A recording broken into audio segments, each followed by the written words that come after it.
Is it on? Is it on? Dang it!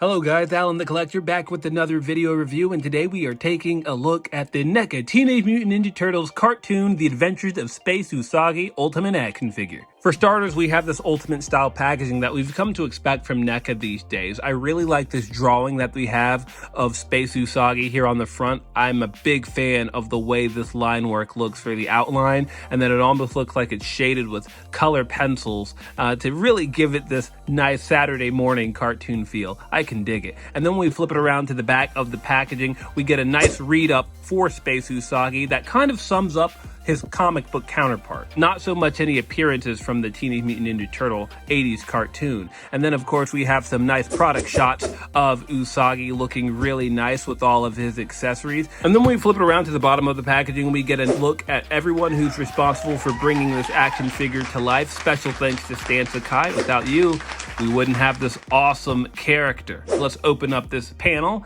We get another product shot of the character, and then man, look at this rabbit with everything he comes with. And I really can't wait to crack this guy out of the packaging. So what are we waiting for? Let's do just that. And here we have Space Usagi right out of the packaging, and I gotta say, my initial thoughts, he's kind of small for the near $40 you're gonna be paying for him, but he does come with quite a bit to help sweeten the deal. So why don't we take a look at what makes him so great?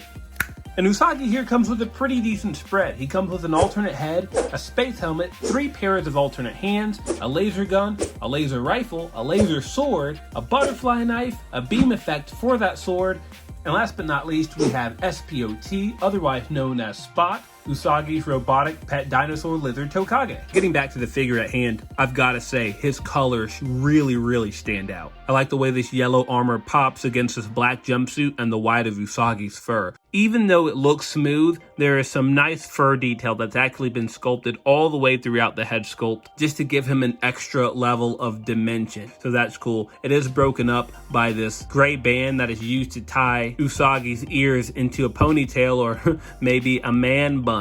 Get it? Because he's a bunny. Me and my brain, huh? And we're just getting started. Anyway, I've got to say, his colors really stand out. I like the way this yellow armor pops against this black jumpsuit and the white of Usagi's fur. When we flip it around to the back, we do see Usagi's jetpack. NECA says that this is a separate accessory on the back of the packaging, but for the life of me, I cannot pull that off, so I'm not going to attempt to any longer, and I'm just going to leave that right there. We can see all of these other paints. We have like a light brown and a black, and we also have some dashes of white to help simulate shadows and light hitting this suit. We also get the 3 dots in a triangular formation that's indicative of Usagi's character. I love the way these gauntlets look. NECA really knows how to make this paint scheme pop. To break up the symmetry, we have this band around his left leg. And then when we get to the bottom of the figure, we have these very Mega Man-esque looking boots. Again, that same nice cell shading paint job that we see on the rest of the figure on the yellow bits. I really like the detail of these circular protrusions coming out of the front of the boots. They have this kind of off-red paint color scheme to them to help it stand out against the yellow. Now, I normally don't go over it, but let's take a look at the articulation, shall we? Usagi here has a very nice range of motion at the head sculpt made possible by 2 ball joints, one located at the base of the neck and the other one at the top of the neck. He can look down, he can look pretty far up, and then he gets some nice attitude with some head tilt there. We also have a swivel where his bunny ears are. That's because they're a separate piece and they can actually separate, and you can swap them with the extra pair of ears he comes with on the other head sculpt. Taking a look at the shoulders, they're just a normal swivel hinge that give you just enough up, and then they can also swivel back and forth as well. And then we get some swivels at the bicep. Mine are moving now, but be warned, for the life of me, I could not get those things to move when I got them out of the packaging, and I actually had to use this guy. Yep, I had to use my trusty hair dryer. Hey, wait a minute. Get it? Hair dryer? Boom. I did have to apply a lot of heat for about 30 seconds to each of his arms just so I could pull the bicep from the shoulder joint, let it cool down, and then heat it up again so that I could pop them back on. And once I did that, they started moving freely. Usagi also has some double jointed elbows. They give you better than 90. It is a little bit hindered by the sculpt, but it does just enough to get the job done. Swivel hinges for each of his hands. None of them are vertical, all of them are horizontal, just in case you were wondering. He has a ball joint here at the torso, ball joints at the hips, so they'll go out. They won't give you the splits or anything. He has a swivel at the thigh, and the cup of that socket joint for his hip will also swivel a little bit, so you shouldn't have a problem twisting his leg from side to side. Double jointed knees. I'm having a little bit of trouble getting that top joint to really pop. I might need to apply a little bit more heat just to free this one here. My right leg doesn't seem to have a problem though. And then as for his feet, he has a really sizable swivel hinge here, so it allows his feet to go up and down, but also tilt from side to side, almost acting as an ankle rocker to give Usagi some deep poses. So all in all, he has just enough articulation to be able to get him in any Space Samurai themed pose you want to get him in. And now for my favorite part, let's start loading this guy up with some of the things that he comes with. We'll start first with his alternate head sculpt. It has a simple socket for that ball joint located at the top of Usagi's neck here. We're gonna use his hairdryer again just to heat up his head, just so we'll have an easier time removing that head sculpt. A few moments later. There we go.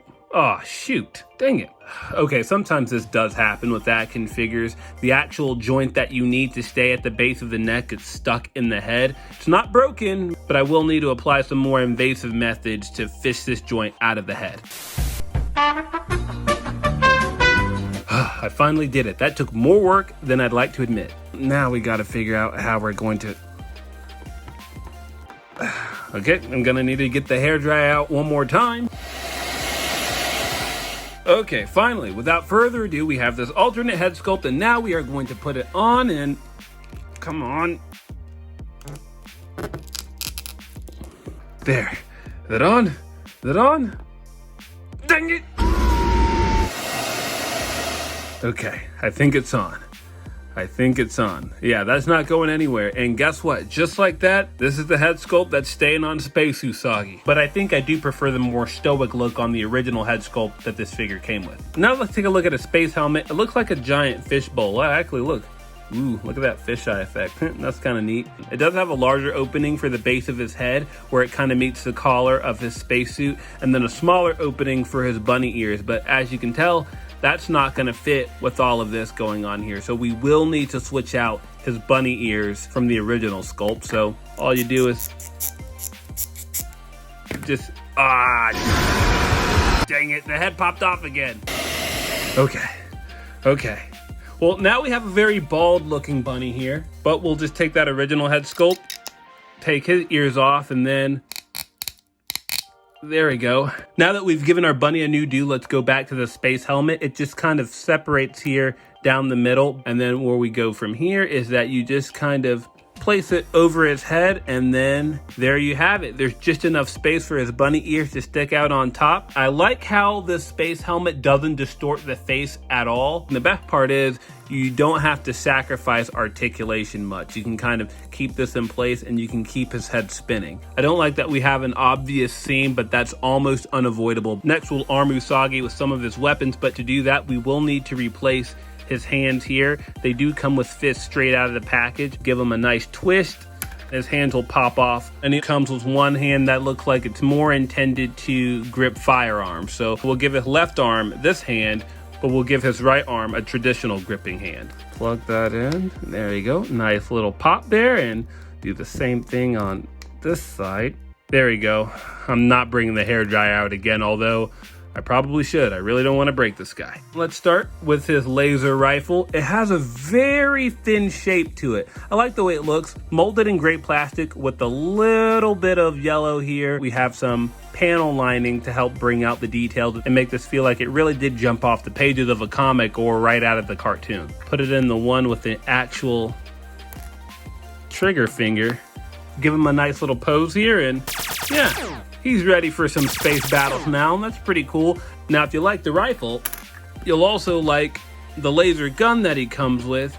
That just also plugs into the same hand. It's got a bit of a thicker grip, but a larger opening for the trigger finger. It has this sky blue plastic that it's molded in, and then it has those same black panel lines to help bring out the details and make this look like it came out of the cartoon. But yeah, it gets the job done. He can go on some space adventures with this thing. Let's get it out of his hand.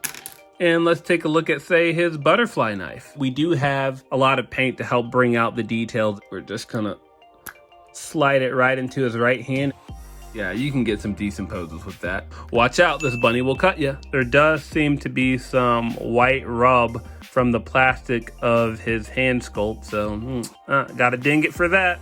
Maybe we'll fare better when we get him this laser sword. I do like the green grip that we have for the handle. It almost reminds me of a snake, the way that it has this kind of diamond pattern. It fits in his hand, probably the easiest out of all of his weapons. But wait a minute, isn't this supposed to be a laser sword? How do I turn this thing on? Ow! There we go.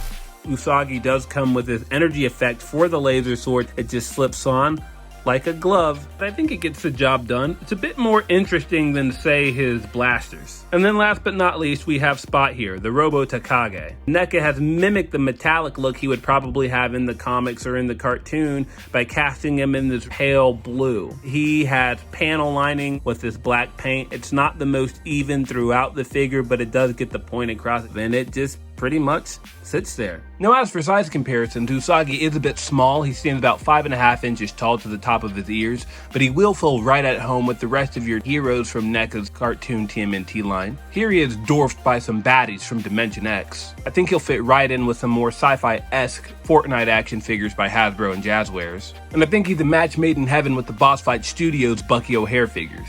He's totally not the right style, but I think he can fit in with some Warhammer figures like the Tyranid Gene Stealer or a Space Marine, and even the Doomslayer by McFarlane Toys. You could probably fudge him in with some heroes and villains from a galaxy far, far away in Hasbro's Star Wars Black Series line. And just for fun, I thought I'd pair him up with another Yellow Rabbit. Here he is next to the Power Rangers Lightning Collection Beast Morphers Yellow Ranger. And here he is next to a starting lineup LeBron James action figure by Hasbro. I'm gonna tell my kids this was Space Jam. And as always, here's how Usagi looks under black light.